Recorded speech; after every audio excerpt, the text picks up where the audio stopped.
A while ago, I built this life-size pod to fit one of my PS3 controllers into, and it turned out quite well.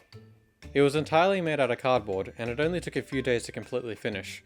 And a lot of you are actually pretty interested in making your own, so I shared the templates that I made for it. But I didn't actually have anything showing the process of building it. So that's what this video is for. I'm going to be going through my process in creating one of these pods, but so that I'm not doing the exact same thing as last time, and to make it a bit easier, I'll be changing its scale to fit this tiny foam PS3 controller that I have instead. The way that we'll be doing this is by outlining each piece that we need onto some cardboard to then cut it out and fit together. So the first thing that needs to be made is a template, which I'll provide so that you don't have to remake it. But doing so isn't actually that hard.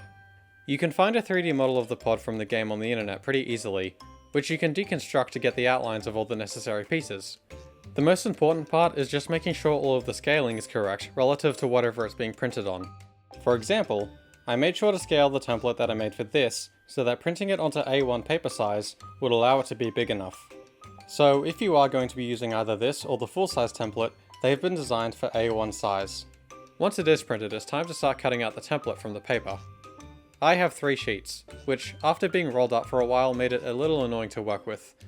Also, make sure you don't cut off the outline for each shape. The first piece is super small and not that necessary. It's mostly just used for decoration inside the pod, which I didn't end up doing for this.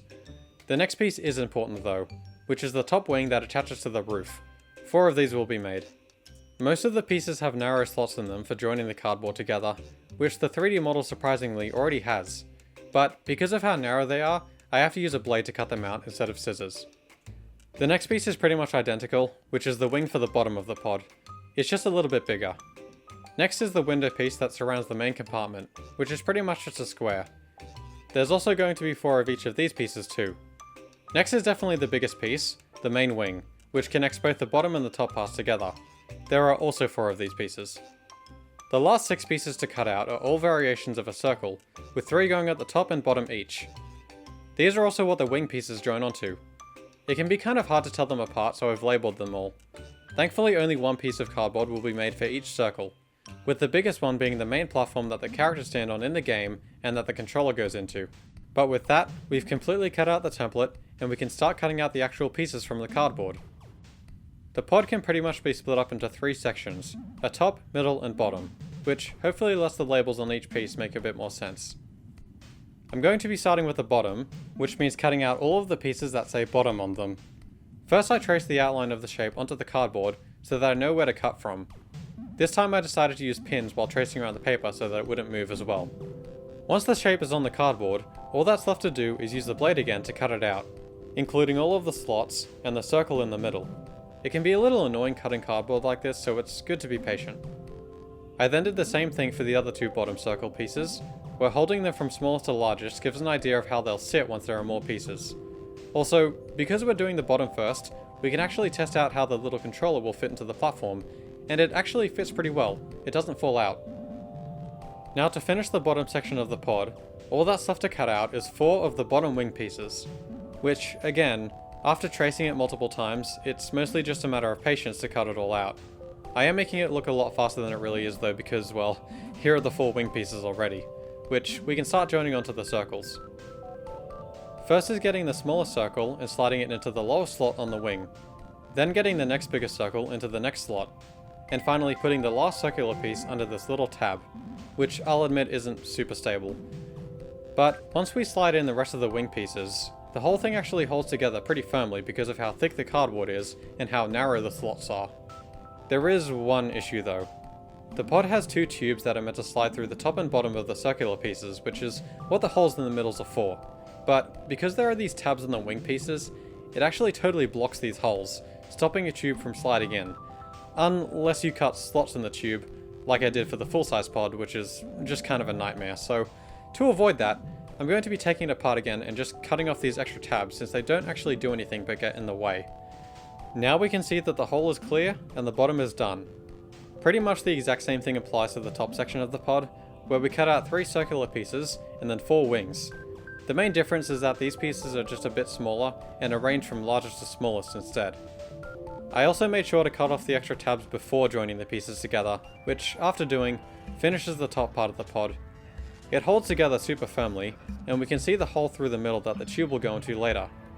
Now after comparing it with the bottom section that we've already made, all that's left to join the two is to use the main wing piece, which again there are 4 of. Because this piece is so big, I did have to draw it over a fold in the cardboard, which didn't actually matter that much. It just took a really long time to cut out all 4 of the pieces. Also, these are the last ones that have that extra tab on them, so after cutting them off, it's time to join everything that we've built so far. First I attached one of the wings to the top part, and then to the bottom, which might have been better to do the other way around, but it's fine. It's hard to get each piece in perfectly straight away, so I move on to another wing and roughly slide it in, and then the same for the next 2. From here it's easier to individually adjust each piece until they're in the right spot.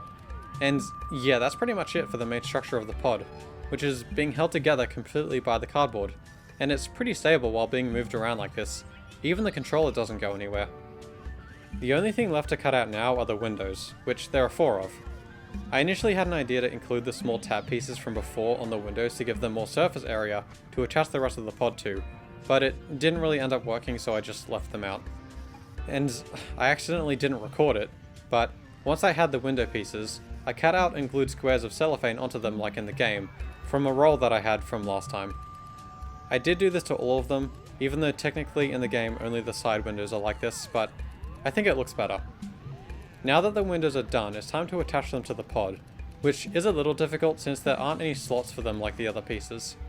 So instead, I've just roughly placed them all in the correct positions, and then glued them all in place, except for the front one so that the inside can still be accessed. Which is a little difficult to do because the windows just don't fit perfectly, but it's good enough. Finally, I quickly did the 2 tubes that I mentioned a few times.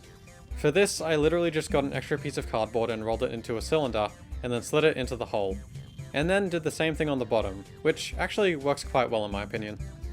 And with that, the pod is completely finished. If you wanted, you could add a bit more decoration using the small piece from the beginning to add tabs to the floor and roof, but it's not something I'm worried about. Also, the cardboard that I used wasn't perfect, as it had various graphics on it from where I got it from, so I tried positioning the pieces so that those parts were less visible, but maybe it adds to the style. You are meant to customize the pod in the game, so I'd love to see what people do if they customize their physical one, but I'm just going to leave mine as it is. Also in the game, it's presumably hanging from a ceiling, so it would probably make for a pretty cool decoration. I tried doing that with my full-scale one, but it was just too heavy. Maybe I'll have better luck with this one. And here it is next to the full-scale one. The one we just built is only 28% smaller, but I think I actually prefer it over the bigger one since it's easier to handle and quite a bit stronger. I hope that this helped if you were interested in building one of these for yourselves. Like I said before, you can find both the full size and smaller template for the pod in the description, and I'm also on Discord at TassRise if you need any help too. Thanks for watching.